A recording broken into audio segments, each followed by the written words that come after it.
today. Our guest now, Getty Israel, founder and CEO of Sisters in Birth, a population health expert, author, and mother. Getty, good to see you again. You too.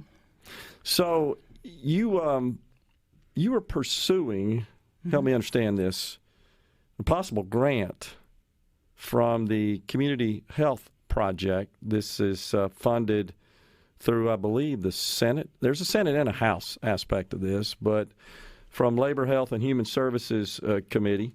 Mm-hmm. And you have you sent me some great information, by the way, about the program itself and about your request for funding. Mm-hmm. And what you deem to be some of the waste of that money and the way it is allocated to some of the organizations which have received it. This is federal grant money. First, tell us about exactly what the Community Project is and what sorts of projects are eligible for these grants. Well, I'm not going to pretend to be an expert because I only learned about it last year when I was looking for funding to build the birth center here in Mississippi. Mm-hmm. And I came across it on Congressman Thompson's website, and it's called the Community Project and congressionally directed spending. Essentially what it is it's a very large Christmas gift list that our federal legislatures get to give away each year. Now, some people call it pork. I think that's a traditional term, earmarks or whatever, but there is very little vetting that takes place. Most nonprofit organizations aren't aware of it.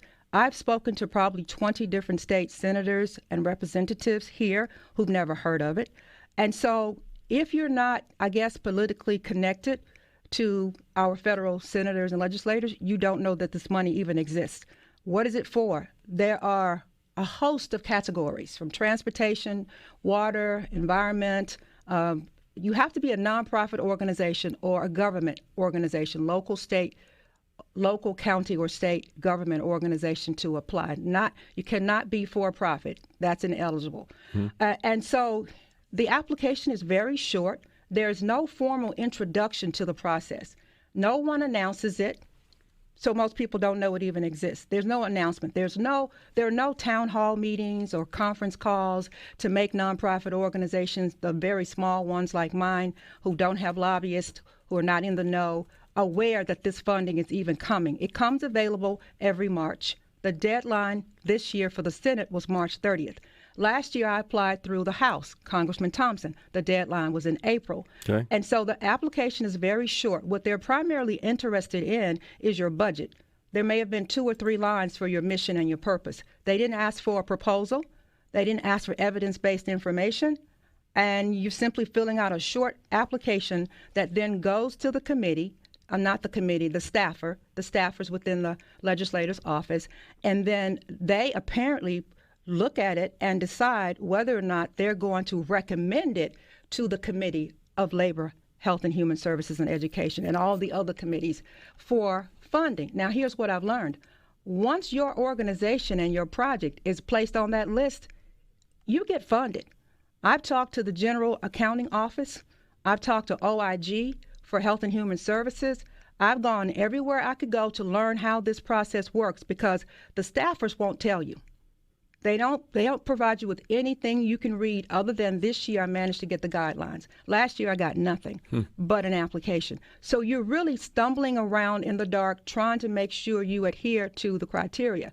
If you have a lobbyist, the lobbyist can complete it for you. If you don't, it's a very short form to complete. So I dotted all my I's, crossed all my T's. I sent a documentary last year. This year I got lots of letters of support from state senators and legislators. This year I got a letter of support from the health officer for the state, from other heavy hitters like the chairman of Medicaid, Senator Blackwell, and others gave me letters of support. I sent evidence-based information about the efficacy and the medical money saving benefits of doing this work, putting this project in place, and I submitted it, and then I heard nothing. And then I looked for the list. I said, well, the list should be coming out soon. I'm looking for the list. But I did get an email. This year I got an email from Senator Wicker's office. Made a mistake. I got an email congratulating me on my work, saying we're happy to recommend you for funding. Then I got a call that the following Friday, I got a call from a staffer saying, oh, well, we went back and forth and, we're not comfortable recommending you anymore because you don't have a license to operate. And I said, excuse me? I don't have a license to operate. You are very well aware of the process. You can't get a license to operate a healthcare facility until it exists. It doesn't exist yet. We were trying to get funding to build a new healthcare facility. Okay, so she knew the process for the state, and I said the guidelines don't require it. The state of Mississippi doesn't require it. So why would you create a problem when one doesn't exist, which is what you're doing? And then she said, oh, well, we don't want to help you get the money, Roger Wicker, to help you get the money, and then you build it and you can't get a license. I said, really? We have experts here in Mississippi, architects and engineers who know how to build by code. And so I got a lot of what my mother would say, horse shit from her, excuses not to help. And I said, basically, you know what? You're looking for an excuse not to help. And so I got no explanation from Hyde Smith's office. I got no explanation from Thompson's office, and that's a lame explanation I got. And then I looked at the list, and I've been looking at these lists going back to 2022, and man, you should see the waste on the list. Let me just start by saying this. I identified 13 nonprofit organizations. Now, your listeners are probably thinking, nonprofit organizations, well, they're small and they're underfunded and they're understaffed. Most of us are. These big organizations that receive the benefit of this funding, who are referred for funding, fiscal year 23, fiscal year 2024, they have on average of $10, $12 million in total net assets. Two of these organizations aren't even in Mississippi. They're located in D.C. And we're talking $20 million, $24 million, $16 million, and they're getting 1.2, 2.4, 1.3 millions of dollars to do what? They're not addressing urgent needs. And also they can go from one senator to the other senator and get approved in the same year. Now, this program wasn't designed for a trough. You know how you feed pigs here in Mississippi? You have a trough. These people are coming back again and again, and they're getting money, and they're getting it within the same year. Some of these organizations, I identified 5 that have lobbyists. Here's one that has a lobbyist called Reading is Fundamental, located in D.C. They paid their lobbyist $160,000. Guess who they lobbied? This committee. It's a literacy program. So why do you need that much money for a literacy program? And why are you coming back again and again asking for money when you have a total net assets of $20.2 million according to your 990 form? All of this information comes from their 990. Canopy Children's Solutions. They have total net assets of over almost $19 million. They have received $19,255,000 from Senator Wicker and Hyde Smith. Canopy Children's Solutions has a lobbyist. Her name is Susan Sweet, according to their own document. Who have they lobbied? Senator Wicker. What are they lobbying for? Maybe this program. Innovate Mississippi has total net assets of $545,000. That is the lowest. Yet they can afford to pay their secretary $99,500 in an annual salary, according to their 2021 990 form. So these organizations are Community Foundation of North Mississippi, $26.7 million in total net assets, and received $205,000 from this program. Mississippi Toughest Kids Foundation, $7 million, and received $4 million 1 year and $1.7 million the next year from Hyde Smith and Wicker. It goes on. Delta Health Alliance, I gotta say Delta Health Alliance, $24.1 million in net assets. They own real estate. They own property. They own a very lucrative clinic. They received 1.2 from Wicker, 1.2 from Hyde Smith, and this organization has received over $47 million in federal and state support. That's money, according to their 990. Their total operating revenue is $53.6 million. The CEO pays herself $471,000. Every one of their directors have salaries averaging over $100,000. Why do they need money, taxpayer money, to do anything? So is your contention that these organizations really don't provide any value? I'm not saying they don't provide value. I'm saying that these organizations don't need the assistance of the federal government to do this work. I'm saying that they're eating at a trough, and I'm saying that this Christmas list is pretty much set aside for organizations that may have the tax structure of a nonprofit, but they don't need the support that most nonprofit organizations need, like my organization, which struggles to keep our doors open and provides direct services to poor people. That's what I'm saying. We got a break right here. You can hang around with us, can't you? Yes, we'll I talk can. about this more on the other side of the break. We're in the Element Wealth Studios. It's Getty Israel, founder and CEO of Sisters in Birth. Getty Israel, founder and CEO of Sisters in Birth. Our guest in the Element Wealth Studios. So I'll ask this. We talked about this off the air. I'll ask this so you can share it with the audience.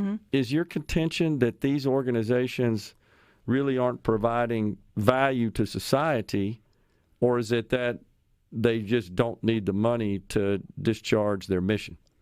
What I'm saying is these 13 organizations that I've identified in this Excel sheet,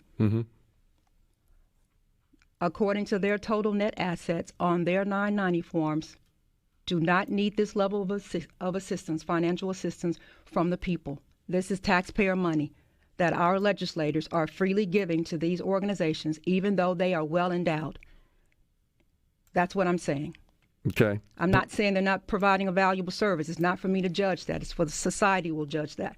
I'm saying that other most nonprofit organizations are small, and they struggle to provide good services. They're throughout Mississippi. I'm willing to bet you that most of them have not heard of this funding. I've managed to find only three, that had net assets under $100,000 that received funding, and the funding they received was very meager. So it seems to me that if you have a large if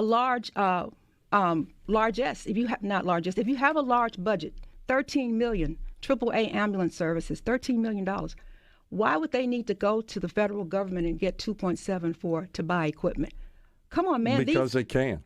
Because they can. Okay, well, the same could be said for your organization, couldn't it? No, my organization cannot. Why not? Because what I'm saying to you is there is waste. I'm saying that there's favoritism. I'm saying that there are lobbyists involved. I'm saying that sure. I'm saying it's rigged. That's what I'm saying. Have you thought about hiring a lobbyist? A small nonprofit organization cannot hire a lobbyist. I cannot afford a lobbyist. So the community project funding last year, by the way, was $360 million.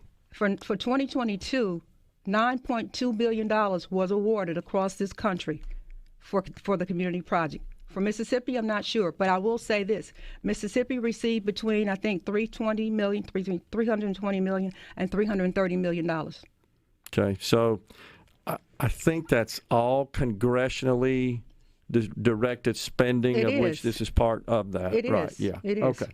So what would you say to those in society that would say the government should get out of this business totally and not spend this money? Well, you know what? The government's not going to be equitable. If you're not going to be fair, then yes, get out. But if you're going to use taxpayer money to help address community needs, and there are a lot of community needs. Cities and towns and small municipalities have needs. State-owned or state universities, Mississippi State, UMMC, they have huge needs. To the tune of $140 million is what medical facilities received. For what? Which is an eligible grant under the program. Yes, for renovations. Those same healthcare facilities received, over $80 million this year from the state legislature for similar purposes. So what I'm saying is, while these organizations provide good services, there are small, struggling, nonprofit organizations that cannot compete for this money. If you don't know someone, if you're not politically connected, many of the CEOs of these organizations know our legislators personally, or they know their staffers. They can get them on the phone, or they have a lobbyist. And this is just politics as usual. But this money is supposed to be set aside for organizations that are doing community work and that need the help. These organizations don't need the help. But let's not confuse it, right, Getty, because this is federal money. It's federal money. Knowing state legislators doesn't really help you. I'm not talking about state. I'm talking about I heard federal. You say legislators. Okay. Well, they are legislators. Okay, right. Federal legislators. I just want to make sure that's what. So we have 6 in Congress, 2 in the Senate, 4 in the House. You've made formal requests. Of 3 of them? Of 3 of them, the 2 senators. Actually, 4. Okay. Who else did you request? Guests. But Congressman Guest. But the guidelines for guests did not cover healthcare facilities. You mean for the committees he serves on? Is that what you're saying? Well, see, okay. I'm not sure why because it would have to go to a total vote as well in both chambers. First of all, you have to get your project's name on the list. Right. If the legislature... That goes to those committees. That goes to those committees. Right. And I asked this question of GAO. Mm-hmm. What percentage of referred or requested community projects don't get funded? They couldn't answer. You want to know why? Because they all get funded. Once you're on the list, you get funded. You get funded. So the more appropriate question, I guess, is how many don't make it to the list? How many? Oh, good question. Yeah. How many don't make it to the list? And what you're saying is your organization, your request doesn't make it to the list. Doesn't make it to the list. Why is that? You sent me the emails, and it looks like at first there was some support for it. And then what you said is it came back and said, well, we're worried about you getting a license. A license. Okay, so then I asked you this off the air, I believe. The certificate of need. I don't need one. You don't need one. Don't need one. They didn't ask that question, though. Well, that's probably the hardest hurdle of all. I know, but we don't need one. And here's the other thing. If you have a concern about the application, you have an opportunity to reach out to the applicant and say, hey, we have some concerns here. Mm-hmm. Let's talk about this. Your application has this and blah. So in order for us to help you, you need to go back and do whatever. Or whatever that process looks, that doesn't happen. So do you have an opinion, Getty, as to why our delegation in Washington is not supportive? Yes, I have one. Yes, I have an opinion. Okay. I don't have a lobbyist, and I don't have those relationships, and I am not my organization is not well known, as these others are.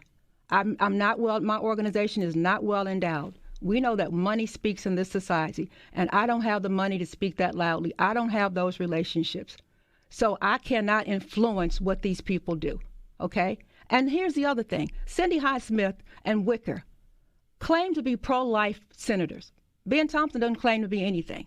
Most of the disparities are occurring in his front yard and his backyard and on both sides of his homes. He should be.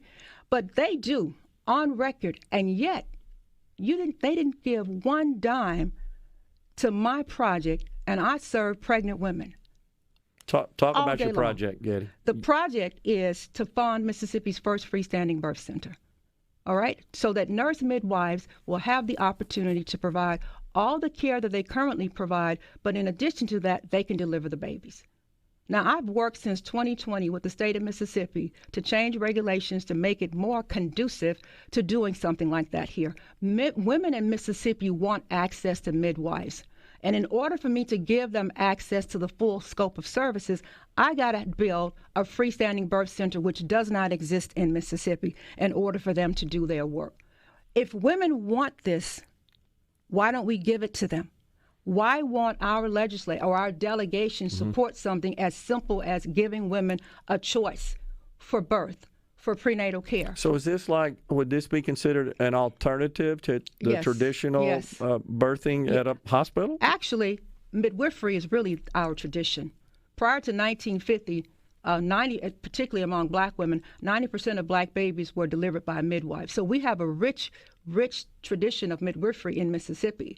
And that also include white women, too. And I get phone calls every day throughout the day from women looking for a midwife. Okay, so besides the alternative, what specific problems does this solve?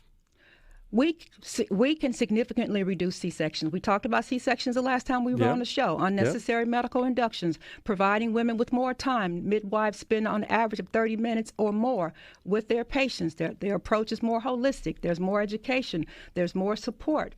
It's less. I mean, they are less likely to use medical interventions. They have a higher rate of full-term births. They have a higher rate of vaginal birth. They have a higher rate of breastfeeding. Women are more satisfied with the midwifery experience. It works all the way around. It's safe and it saves us money. So why don't we support it? The Mississippi Department of Health supports it. Dr. Edney does.